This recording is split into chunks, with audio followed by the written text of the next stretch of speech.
ये जो वकील बन रहे हैं एक हथियारी मूवमेंट के, कहते हैं हम अन्याय के खिलाफ लड़ेंगे। संविधान को मानोगे या नहीं मानोगे? किसी को भी अन्याय होता है, इसका उपाय हमारे संविधान के अंदर निहित है। अदालतें बनी है, विधानसभाएं बनी है, जिला पंचायतें बनी है, तहसील पंचायतें बनी है। ये पूरी व्यवस्था को नकार कर हाथ में हथियार उठा लोगे? ऐसा कैसे चलेगा? और जस्टिफाई जो करे उनको मैं कहना चाहता हूं, वो समय चला गया। ये नरेंद्र मोदी की सरकार है, जो हथियार उठाएगा उसको हिसाब चुकाना। इस तरह से नहीं चलेगा। मान्यवर, ये जो बड़ी घटना देश में आकार लेने जा रही है, उसका पूरा श्रेय, उसका पूरा यश हमारे सीएपीएफ के जवान, विशेषकर कोबरा और सीआरपीएफ के जवान, राज्य सरकारों की पुलिस, विशेषकर छत्तीसगढ़ राज्य पुलिस और डीआरजी के हमारे जवान और वहां के स्थानीय आदिवासी बासिंदों को जाता है। अगर उनका सहयोग ना होता तो दुनिया में कई रिकॉर्ड है। बड़े बड़े तानाशाह जब जनता साथ नहीं देती है तो डूम हिलाकर भागे हैं। मगर यहां पर आज वामपंथी उग्रवाद समाप्त होने जा रहा है, इसमें जनता का भी बड़ा साथ है। कठिन भूगोल के कारण और स्टेट की अनुपस्थिति के कारण अपनी विचारधारा को फैलाने के लिए वामपंथियों ने क्षेत्र को चुना और भोले भाले आदिवासियों उन्होंने बरगलाना चालू किया, अपनी विचारधारा का अनुयायी बनाया। और थोड़ा आगे बढ़ने के बाद उनको लगा यहां तो अच्छा काम हो सकता है भाई, मगर ये पढ़ लिख जाएंगे तो हमारे साथ नहीं रहेंगे। स्कूलें जला दी, इनके बैंक अकाउंट खुल जाएंगे तो हमारे साथ नहीं रहेंगे। बैंकें जला दी, दवाखाने जला दिए और फिर कहे यहां विकास नहीं पहुंचा है। विकास को तो वामपंथी उग्रवादियों ने वो क्षेत्र में सालों तक नहीं पहुंचने दिया, जो अब नरेंद्र मोदी के शासन में वहां पहुंच रहा है, घर घर जा रहा है। गरीबी के कारण नक्सलवाद नहीं फैला, बल्कि नक्सलवाद के कारण इस पूरे क्षेत्र में सालों तक गरीबी रही।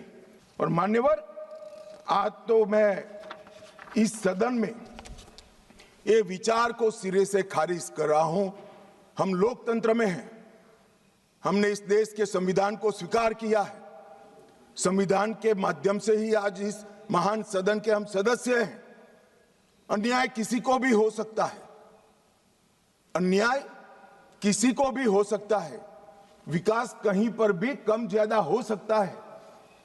हम संवैधानिक रास्तों से हमारी लड़ाई लड़ेंगे या हाथ में हथियार लेकर निर्दोषों को मार डालेंगे?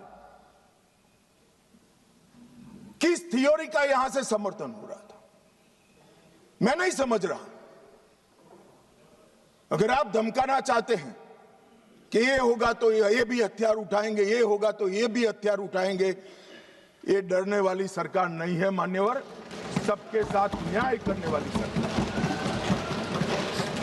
किसी को भी अन्याय हो तो हथियार हाथ में उठा लेना, ये लोकतांत्रिक तरीका है क्या? हमारे संविधान के सारे बताए हुए रास्ते सारे कुंद हो गए, बंद हो गए? मैं फिर से एक बार पूछना चाहता हूं, राज्य शासन और संविधान की वैधता को किसी भी अन्याय के अवेज में चुनौती दी जा सकती है क्या? अन्याय के खिलाफ लड़ने का हमारे संविधान ने रास्ता बनाया है, इसीलिए राजकुमार रोत यहां बैठे हैं। चुनाव लड़े इसलिए यहां बैठे हैं, वरना वो भी सरेंडर की लिस्ट में होते अगर हथियार लिया होता, हथियार लिया होता तो। आपने, हाँ, इसीलिए कहता हूं यही रास्ता है, यही रास्ता है। हमने आज जिस व्यवस्था के निर्मूलन की मैं बात कर रहा हूं मान्यवर, वो लोकतंत्र की जड़ों पर वार कर रही है।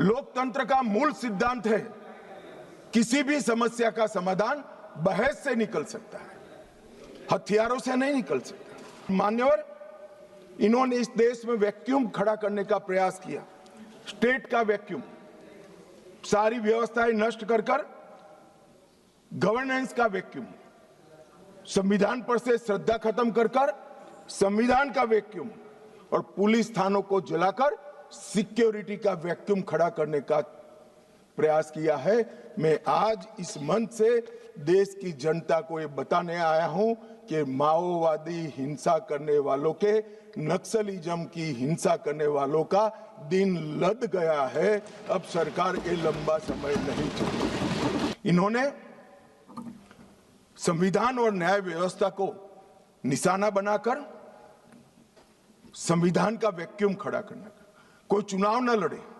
मतदान नहीं होने देंगे, सरपंच कोई नहीं होगा, तहसील पंचायत जिला पंचायत का सदस्य नहीं होगा, विधायक वो चाहते हैं वो ही जीत कर आएंगे। किस प्रकार की व्यवस्था खड़ी करना चाहते हैं और इसका समर्थन कैसे हो सकता है?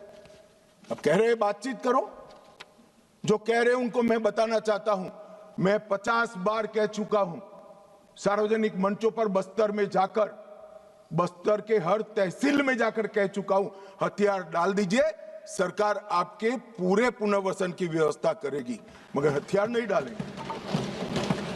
मान्यवर, हमारी सरकार का पॉलिसी है, चर्चा उसी से होती है जो हथियार डालता है, जो गोली चलाता है उसको जवाब गोली से ही दिया जाता है। ये हमारी सरकार का पॉलिसी, हथियार डाल दो। 75 में जैसे ही कांग्रेस का समर्थन मिला, एमसीसी माओइस्ट बनी और बिहार झारखंड केंद्रित पार्टी बनी, फिर पीडब्ल्यूजी 80 में बना, वो आंध्र केंद्रित बना, 82 में दलित किसान केंद्रित सशस्त्र संघर्ष CPI ML party unity Bihar में बनी, दलित किसान केंद्रित संघर्ष इनका उद्देश्य था। 98 में पीपल्स वॉर ग्रुप बना और उसमें माओवादियों का एकत्रीकरण हुआ। इतना सब करने के बाद भी वो सफल नहीं हुए और 2000 में PLJA बना, GA बना, जो सैन्य विंग बनी, गुरुल्ला फोर्स बनाई मान्यवर, और 2004 में ये PWG MCC दोनों का विलय हो गया। तो थियोरी वाले और हथियार उठाने वाले दोनों 2004 में विलीनीकरण हुआ, 14 में मोदी जी आए और 26 में सबकी समाप्ति हो गई। 1925 से लेकर 2026 तक 101 साल का उनका इतिहास है माननीय। इसीलिए मैं कहता हूं मेरे साथी सदस्यों को जो सामने बैठे हैं, आप इसको अन्याय का स्वरूप, अन्याय के खिलाफ संघर्ष का स्वरूप मानकर महिमा मंडित मत करो। हम जिस सदन में बैठे हैं इसका विरोध करने के लिए वो जन्मे हैं। वोट की जगह बुलेट से शासन प्राप्त करना चाहते हैं। मान्यवर, मैं जो इनके समर्थन में, जिनको पॉपुलर लैंग्वेज में अर्बन नक्सल कहते हैं, वो बुद्धिजीवी भाइयों को सवाल करना चाहता हूं।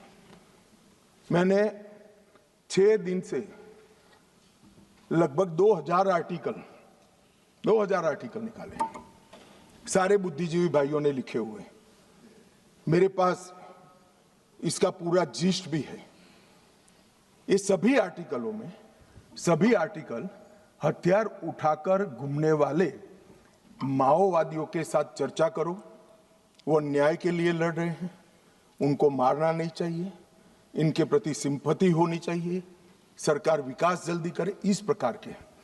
एक भी आर्टिकल जो 8 साल का अबूझ बच्चे को उठा ले जाकर हाथ में हथियार पकड़ा दिए, इसकी मां के लिए नहीं है। मान्यवर, एक भी आर्टिकल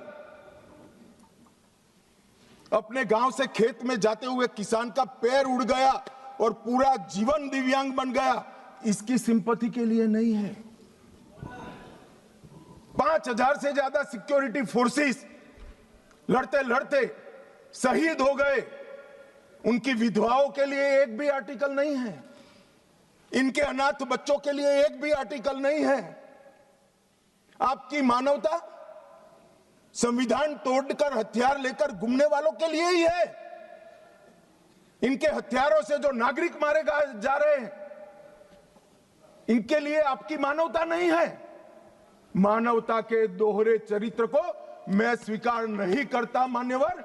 ये मानवतावादी नहीं है, नक्सलियों के समर्थक है।